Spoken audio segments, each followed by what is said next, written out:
اور قاری اسامہ صاحب ہیں جو ہمارے یہاں استاد ہیں، اور جو شروع کیا گیا تھا یہ 6 مہینے کا کورس، اور اسکول کا بھی جو سسٹم یہاں شروع کیا گیا اس میں یہ قاری اسامہ صاحب ہیں، یہ ہیں جو کیمرہ مین ہیں، بھتیجا ہیں حافظ جعفر ندوی ہیں، تو ان دونوں نے کافی محنت کی.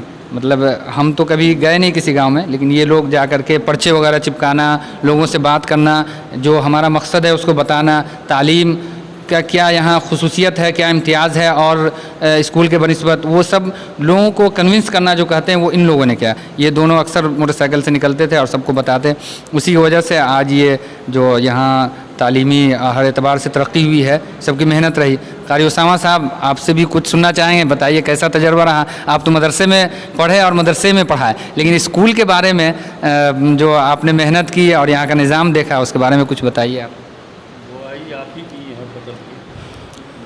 جی الحمدللہ اسکول کا نظام ماشاءاللہ ٹھیک ہے. جو خیال تھا، جو گمان تھا، اس سے کہیں زیادہ ہوا.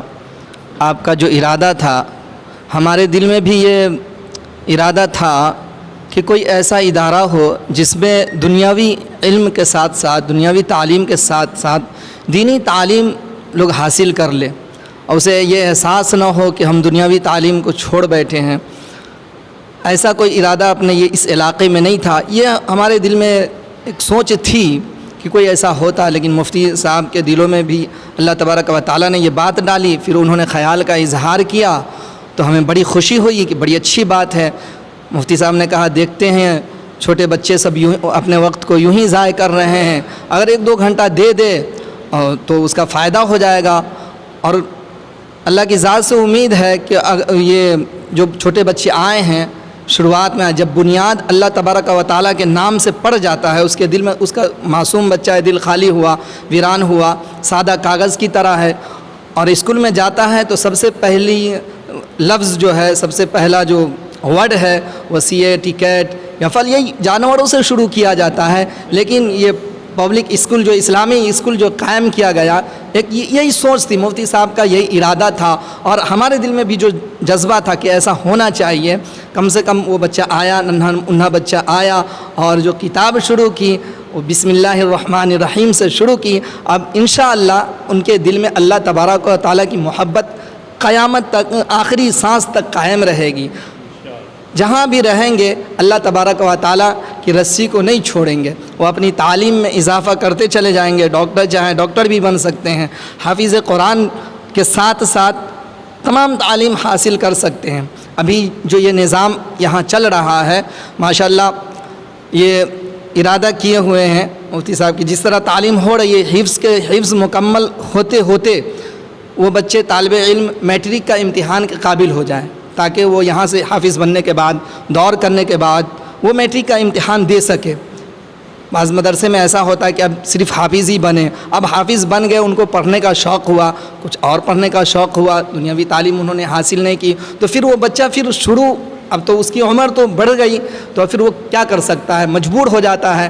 تو اس تعلیم کو اور آگے بڑھانے کے لیے تو حفظ کے ساتھ ساتھ یہاں اس طرح کا نظام بنایا گیا کہ حفظ کے ساتھ ساتھ تعلیم کا معیار، دنیاوی تعلیم کا معیار اس لیول تک پہنچ جائے کہ فارغ ہونے کے بعد پھر وہ مایوس نہ ہو.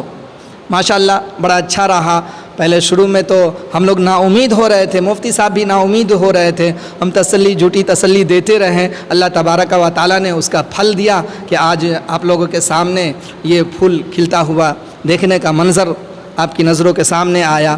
اللہ تبارک و تعالیٰ کی ذات سے امید ہے کہ اللہ تبارک و تعالیٰ اور ہم لوگوں کو ترقی دے، اور آپ کے بچوں کے علم میں ترقی دے، آپ کے بچوں کے دلوں میں اللہ تبارک و تعالیٰ کی محبت بیٹھا دے. بہت سارے اسکول ہے، کوچنگ وغیرہ ہے، کہیں ہم نے نہیں دیکھا کہ ایک مرتبہ بھی اللہ تبارک و تعالیٰ کا نام لیا جائے کہ آپ کو کس نے پیدا کیا، آپ کو کون کھلاتا ہے. یہ کوئی سا اسکول میں نہیں بتایا جاتا ہے میرے دوست، کوئی کہیں نہیں بتایا جاتا ہے. یہ اسلامک اسکول جو ہے، یہ الغفران پبلک اسکول، اس میں اللہ تبارک و تعالیٰ کے نام کے ساتھ ساتھ ساری چیزیں سکھائی جاتی ہیں. جو دنیاوی تعلیم کا معیار ہے، ضرورت ہے، وہ سب حاصل ہے. اللہ تبارک و تعالیٰ کا فضل و کرم ہے کہ اللہ تبارک و تعالیٰ نے آج یہ منظر دیکھنے کا موقع عنایت فرمایا.